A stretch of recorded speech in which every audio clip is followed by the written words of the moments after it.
ಹೊರಗಡೆಯಿಂದ ಬಂದಿರೋ ಜನಗಳು ಇಲ್ಲಿ ಮಹಾ ನಾಯಕರಾಗಿದ್ದಾರೆ. ಮತ್ತು ಇಡೀ ರಾಜ್ಯಕ್ಕೆ ಇದು ಪುರೋಹಿತಶಾಹಿಗಳ ಕೇಂದ್ರ ಸ್ಥಾನ. ಇಲ್ಲಿ ಅತಿ ಹೆಚ್ಚು ಬಾರಿ ವಾಜಪೇಯಿ ಬಂದು ಹೋಗಿದ್ದಾರೆ, ಅದ್ವಾನಿ ಬಂದು ಹೋಗಿದ್ದಾರೆ. ಈ ಎಲ್ಲ ಘಟನೆಗಳು ಕೇಂದ್ರ ಸ್ಥಾನ ಶಿವಮೊಗ್ಗ. ಆದರೆ 70ರ ದಶಕದಲ್ಲಿ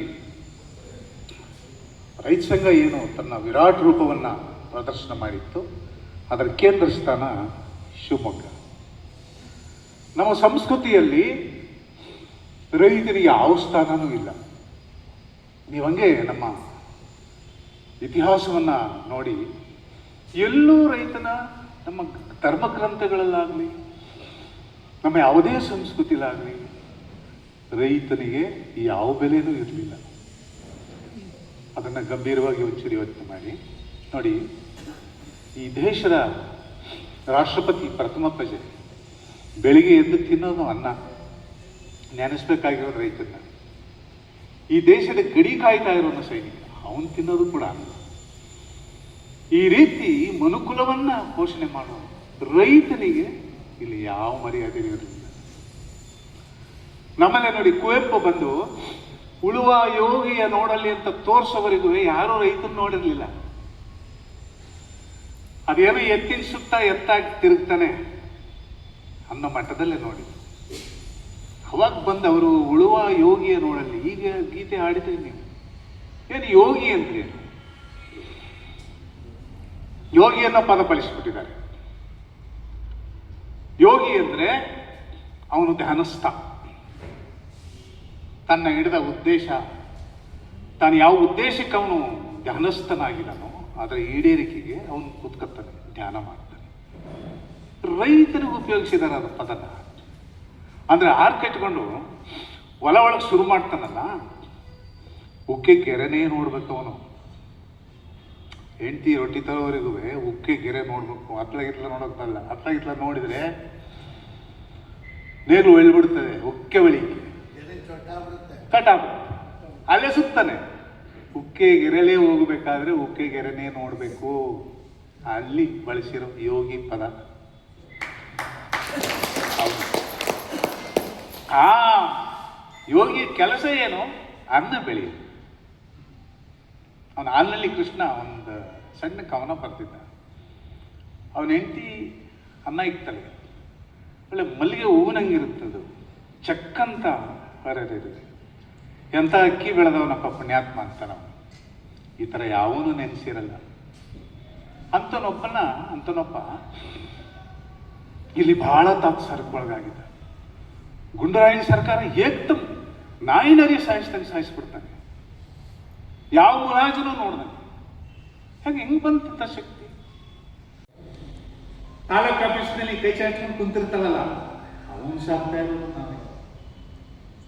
ಪೊಲೀಸ್ ಇಲಾಖೆ, ಪೊಲೀಸರು ಹೆಂಗೆ ಕಾಣ್ತಿದ್ರ? ತರಬೇತಿ ಪಡ್ಕೊಂಬಂದ ಪೊಲೀಸರು ಈ ಸಮಾಜದ ಸುಲಿಗೆಗೆ ಪರವಾನಿಗೆ ಪಡ್ಕೊಂಬಂದಂಗೆ ಅವ್ರು ಇವತ್ತಿನೂ ಹಂಗೆ. ಸ್ಪಾಟ್ ಇನ್ಸ್ಪೆಕ್ಷನ್ ಮಾಡಬೇಕು, ಮಾಡ್ತಾನೆ. ಒಂದು ವಾರ ಬೇಕಾದ್ರೂ ಹೋಗಿಲ್ಲ. ಸರಿ, ಅವನು ಪಿ ಅವನು ಅಡಗಲಿಯವ. ಹೂವಿನ ಅಡಗಲಿಯಲ್ಲ ಮಾರೇ. ಎಂಥ ರಾಜಕಾರಣಿ ಬಂದವನು ಅಲ್ಲಿಂದ. ಎಂ.ಪಿ. ಪ್ರಕಾಶ್ ಅಂತ ನಮ್ಮ ಜೊತೆ ನಾಟಕ ಮಾಡಿದ್ದ ಕಡೆ ಅಂತ ನಮ್ಮ ರಾಜಕಾರಣಿನೇ ಇಲ್ಲ. ಇವತ್ತು ಬಂದು ಮಾತಾಡ್ತಾ ರಾತ್ರಿ ಕೂತ್ಕೊಳ್ಳೋ ಮನುಷ್ಯ ಅಂತ. ಸಜ್ಜನ ಕ್ಷೇತ್ರದಿಂದ ಬಂದಿದ್ದೀನಿ ಅಂತ ಭಾಷಣ ಹೊಡಿತಾ ಇದ್ದೆ ನನ್ನ ಜೊತೆ. ನಾನು 20 ವರ್ಷಕ್ಕೆ ಕಾಲೇಜ್ ಎಷ್ಟಾಗಿದ್ದೆ ಏನು ಕಲವಳಿಕೆ ಹೋಗ್ತಾ ಇಲ್ಲ.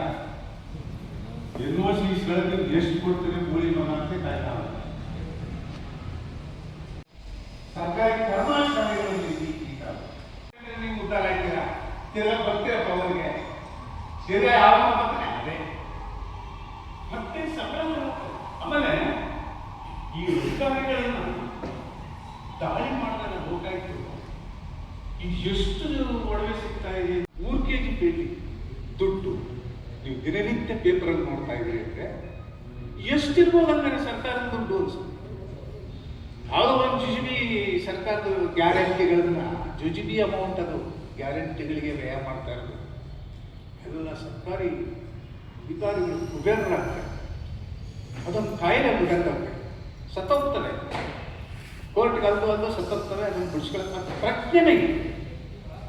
ನಮ್ಮ ನಡುವೆ ಒಬ್ಬ ರಾಜಕಾರಣಿ ಇದ್ದು ಜಯಲಲಿತಾ, ಸಾವಿರಾರು ಸೀರೆ, ಸಾವಿರಾರು ಜೊತೆ ಚಪ್ಪಲಿ, ಸಾವಿರಾರು KG ಒಡವೆಗಳು ಬಿಟ್ಬಿಟ್ಟು ಹೋಯ್ತಪ್ಪ, ವಾರಿಸ್ತಾರೆ. ಇದೊಂದು ಕಾಯಿಲೆ ಜನಗಳ ನಡುವೆ ನಾವು ಬರ್ಬಾದಾಗ್ತೀವಿ. ಒಂದು ಇನ್ನೊಂದೇನಂದ್ರೆ ನೋಡಿ, ಪ್ರೊಫೆಷನಲ್ ಇಲ್ಲ. ಯಾವುದೇ ರೈತನ ಬಲಿಯಾಗುವ ಕಾನೂನುಗಳು ನಿರ್ದಯವಾಗಿ ಜಾರಿ ಮಾಡ್ತಾ ಇದ್ದಾರೆ. ಗಂಗಾಧರ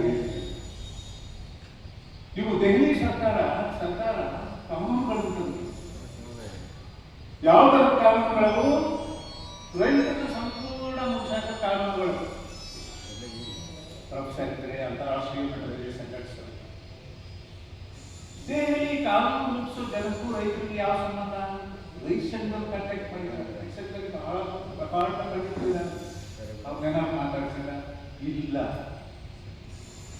ನೀವು ಕಾನೂನು ತರಬೇಕಾದ್ರೆ ಅವನ ಅದು ಒಳಗಳ್ತಾನಲ್ಲ, ಅವನು ಕೇಳಬೇಕು. ರೈತ ನಿರಂತರವಾಗಿ ಸಾಯವರೆಗೂ ಆತನ ಬಲ ಸಾಯಬೇಕು. ಬಡವನಿನ ಮನೆ ಜೀತ ಮಾಡಿ ಸಾಯಬೇಕು. ಅವನು ಅಧಿಕಾರಿ ಆಗಬಾರ್ದು, IAS ಆಫೀಸರ್ ಆಗಬಾರ್ದು, SP ಆಗಬಾರ್ದು, ತಹಸೀಲ್ದಾರ್ ಆಗಬಾರ್ದು. ಆ ಥರ ನೋಡ್ಕೋಬೇಕು ನೀನು ಅನ್ನೋದೊಂದು ಸಿದ್ಧಾಂತನೇ ಇದೆ. ಅದು ಪ್ರಿಂಟ್ ಆಗಿದೆ. ನಿಮಗೆ ಯಾರಿಗಾರು ಕಳಿಸ್ಕೊಡ್ತೀನಿ ನಾನು. ಅಂಥವ್ರ ಕೈಗೆ ದೇಶ ಸಿಕ್ಬಿಟ್ಟಾಗ ಏನು ಮಾಡ್ತಾರೆ? ರೈತರ ಸರ್ವನಾಶವಾದ ಕಾನೂನುಗಳನ್ನು ಜಾರಿ ಮಾಡಿಕೊಟ್ರು. ಆದರೆ ದೆಹಲಿ ರೈತರು ವರ್ಷಾನುಗಟ್ಟಲೆ ಕೊಟ್ಬಿಟ್ರು. ವರ್ಷ ಪ್ರೊಫೆಸರ್ ಇದ್ರೆ ಅದರ ಲೀಡರ್ಶಿಪ್ ವಹಿಸಿದರು. ಕಾರಣ ರೈತ ಎಚ್ಚೆತ್ತು ಕಂಡ ಕಾರಣಕ್ಕೆ ಒಂದು ಬಲಿಷ್ಠ ಸರ್ಕಾರ ರೈತರ ನಿರ್ನಾಮ ಮಾಡೋ ಕಾನೂನನ್ನು ಜಾರಿ ಮಾಡೋದಕ್ಕೆ ಆಗಲಿಲ್ಲ. ಈ ರೈತ ಬೆಳೆಯುವ ಸರ್ಕಾರಕ್ಕೂ ಸಂಬಂಧ ಇಲ್ಲ. ಸುಮ್ಮನೆ ಬೆಳೀತಾ ಇರೋರು, ಟೊಮೆಟೊ ಬೆಳೀತಾ ಇರೋರು, ಎತ್ತಿದ್ದೋದ್ರೆ ರಸ್ತೆ ಸೂರತ್ತ ಮನೆಗೂ ಯಾರಿಗೆ ಬೆಳೀತಾ ಇದ್ದಿ, ಯಾಕೆ ಬೆಳೀತಿ ಇಲ್ಲಪ್ಪ, ಗೊತ್ತಿಲ್ಲಪ್ಪ. ಯಾರು ತಿಳುವಳಿಕೆ ಹೇಳೋರು ಇಲ್ಲ. ಎಲ್ಲ ವಿಘಟನೆಯಾಗಿ ಹೊರಟೋಗಿದ್ದಾರೆ. ಎಷ್ಟು ಸಂಘಗಳಾಗಿದ್ದಾವೆ. ವಿಘಟನೆ ಯಾವುದೇ ಬೆಳೆಯೋಕ್ಕೆ ಅದು ವಿಘಟನೆ ಆಗುತ್ತೆ. ಅದು ಪ್ರೊಫೆಸರ್ ಇಡೀ ಬದುಕನ್ನು ನಮಗಾಗಿ ತೆಗೆದೋಗಿದ್ದಾರೆ. ನಾವಿಷ್ಟು ಜನ ಎಲ್ಲ ಸೇರೋದು, ಅವರ ಸೆಮಿನಾರ್ ಮಾಡಬೇಕು, ಏನು ಹೇಳಿ ಹೋಗಿದ್ದಾರೆ. ಒಬ್ಬ ಮನುಷ್ಯನ ಜೀವಿತಾವಧಿಯನ್ನು ರೈತ ಸಂಘಕ್ಕೆ ಮೀಸಲಾಗಿತ್ತು.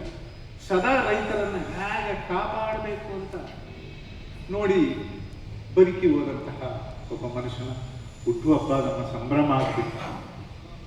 ಅವರ ಚಿಂತನೆ ಇದೆ. ಅವರೇ ಈ ಜಿಲ್ಲೆಯಲ್ಲಿ ಮಾಡಿರೋ ಎಂತೆಂಥ ದಾಖಲೆ ಏನವೇ ಇರ್ತೀರಿ ನೋಡಿ. ಅಲ್ಲಿ ಒಂದು ಊರಿಗೆ ಹೋಗ್ತಾರೆ, ಅವನ ಅಧಿಕಾರಿ ತಾನೇ ಜಪ್ತಿ ಮಾಡಿದ್ದಾನೆ. ಪ್ರೊಫೆಸರನ್ನ ಗಂಗಾಧರ್ ಅವರು ಕರೀತಾರೆ, ಇಲ್ಲಿ ಜಪ್ತಿ ಆಗ್ಬಿಟ್ಟಿದೆ ಅಂದ್ಬಿಟ್ಟು ಹೋಗಿ ಜಪ್ತಿ ಮಾಡಿರೋ ಅಧಿಕಾರಿ ಕೆನ್ನೆ ಹೊಡೆದ ಇಟ್ಗೆನೆ ಅವರು ತುದಿ ಬೆರಳಿಗೆ ಕರ್ಣಕಾಸು ಸಿಕ್ಕಿದ್ದು ಪಕ್ಕದ ಸ್ಕೂಲ್ ಮೇಲೆ ಬೀಳುತ್ತೆ. ಗಲಿಕಟ್ಟಲ್ಲಿ ಬೀಳುತ್ತೆ. ಹೇಳ್ತಾರೆ, ನಾವು ಹಿಂಸಾವಾದಿಗಳಲ್ಲ, ನಮಗೆ ಹಿಂಸೆಗೆ ಇಳಿಸ್ಬೇಡ ನೀನು ಅಂತ. ಅನಿತಾಕ್ಕ ಅವರಂತ ಇಲ್ಲಿ AC ಬಂದು ಅವರನ್ನು ಜಪ್ತಿ ಮಾಡಿಬಿಟ್ಟಿರ್ತಾರೆ.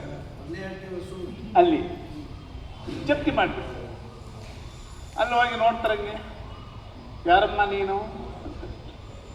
AC ನಾನು. ಏನಾದ್ರು ಗೊತ್ತಿದೆಯಾ? AC ನಾನು ಅಂತ.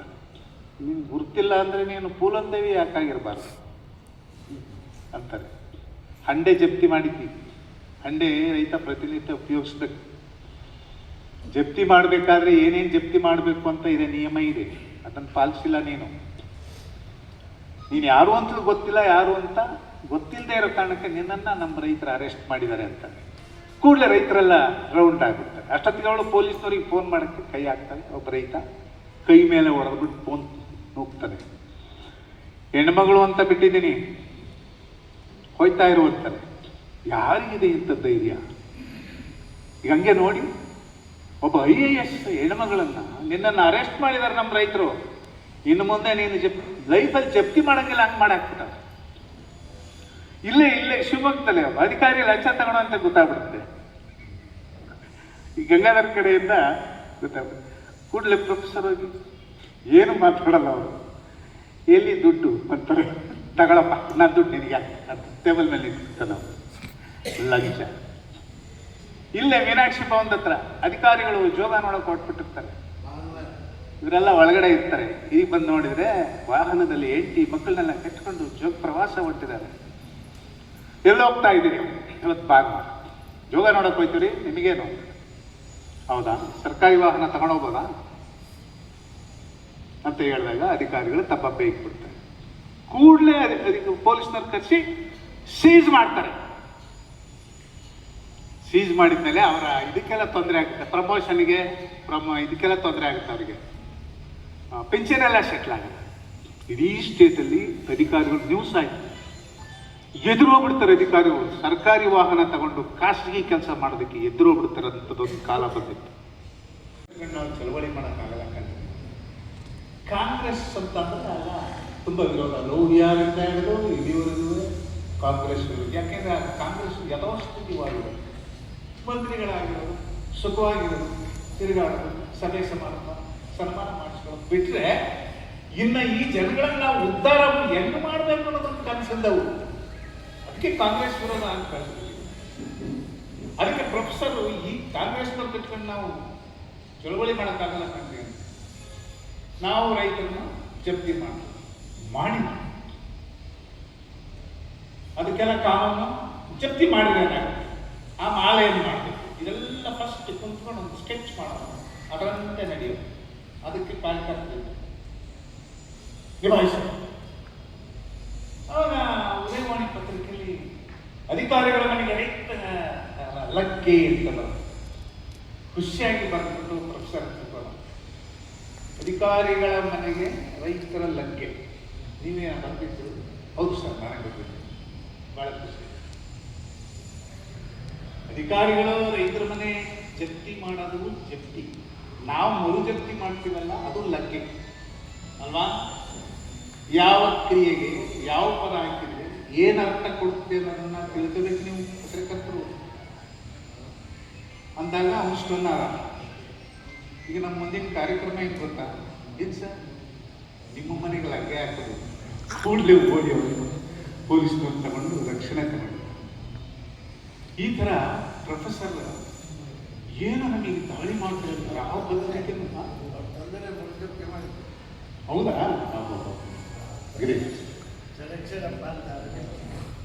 ನೋಡಿ, ಪ್ರೊಫೆಸರ್ ಹುಟ್ಟಿಕೊಂಡ ಮೇಲೆ ಕರ್ನಾಟಕದಲ್ಲಿ ರೈತರ ಮೇಲೆ ಗೋಲಿಬಾರ ಆಗಿದೆ, ಜಪ್ತಿಗಳಾಗಿದೆ. ರೈತರನ್ನ ಮುಟ್ಟಬೇಕಾದ್ರೆ ಎದುರ್ತಾರೆ. ಈ ಕೆಲಸ ಮಾಡೋದು ಪ್ರೊಫೆಸರ್ ತೇಜಸ್ವಿ ಒಂದು ಮಾತು ಹೇಳಿದ್ರು. ಪ್ರೊಫೆಸರು ಅಗಾಧವಾಗಿ ಓದ್ಕೊಂಡಿದ್ದವರು, ಆದರೆ ಮಾಡಿದ್ದ ಕೆಲಸ ಇದೆಯಲ್ಲ, ಈ ನಾಡಿನ ರೈತರನ್ನ ನೆಟ್ಟಗೆ ನಿಲ್ಲಿಸ್ಬಿಟ್ಟು ಹೋಗಿದ್ದಾನೆ ಪುಣ್ಯಾತ್ಮ. ನಿಜವಾಗ್ಲೂ ನೆಟ್ಟಗೆ ನಿಲ್ಲಿಸಿ ಹೋಗಿದ್ದಾನೆ.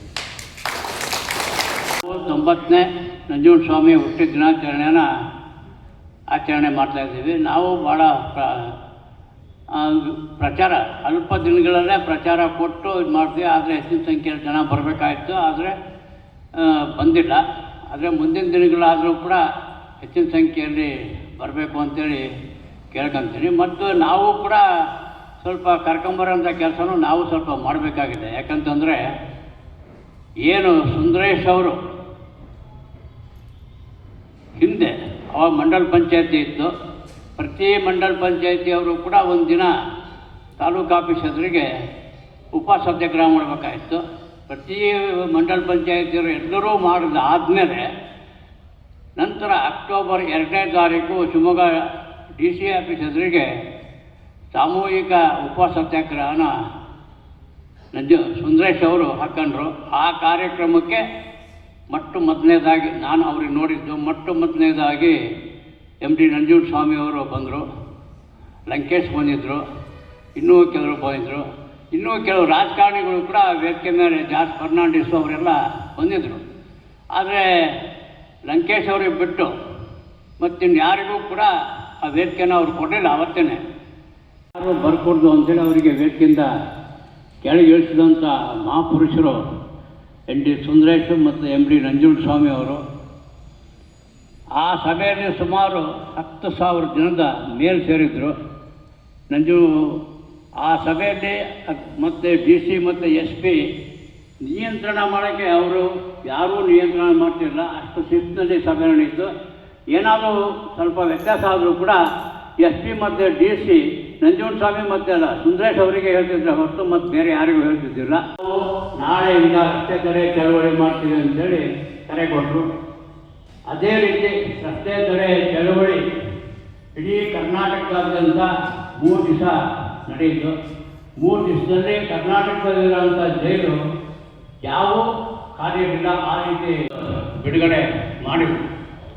ಆಮೇಲೆ ಪ್ರೊಫೆಸರ್ ನಂಜುಂಡಸ್ವಾಮಿಯವರು ಆ ಸಭೆಯಲ್ಲಿ ಏನು ಮಾತಾಡಿದ್ರು, ಆ ನಂಜುಂಡಸ್ವಾಮಿಯವ್ರ ಸಭೆಯಲ್ಲಿ ಮಾತಾಡಬೇಕಾದ್ರೆ ನಾವೆಲ್ಲರೂ ಕೂಡ ನಮ್ಮಂಥ ಎಲ್ಲ ಕಾರ್ಯಕರ್ತರು ಕೂಡ ಭಾಳ ಹೆಂಗೆ ಪಿನ್ ಡ್ರಾಪ್ ಸೈಲೆನ್ಸ್ ಅಂದರೆ ಪಿನ್ ಹಾಕಿದ್ರು ಬಿಡಬೇಕು ಆ ರೀತಿ ಹೇಳ್ತಾಯಿದ್ರು. ಯಾಕಂತಂದರೆ ಇಂಥರು ಇದ್ದಾರ ಈ ದೇಶದಲ್ಲಿ ರಾಜಕಾರಣಿಗಳಿಗೆ ಮತ್ತು ಅಧಿಕಾರಿಗಳಿಗೆ ಕೈಗಾರಿಕೋದ್ಯಮಿಗಳಿಗೆ ಈ ರೀತಿ ನಿಷ್ಠುರವಾಗಿ ಹೇಳೋ ಅಂಥ ವ್ಯಕ್ತಿ ಇದ್ದಾರ ಅನ್ನೋ ಒಂದು ಭಾವನೆ ಎಲ್ಲರಿಗೂ ಬಂದು ಭಾಳ ಆಸಕ್ತಿಯಿಂದ ಕೇಳಿದ್ರು. ನಾವು ಕೂಡ ಅವತ್ತು ನೋಡಿ ಇಂಥ ರೈತರ ಪರವಾಗಿ ಇಂಥ ಪುಣ್ಯಾತ್ಮರು ಅಂದರೆ ಇಂಥ ನಾಯಕರು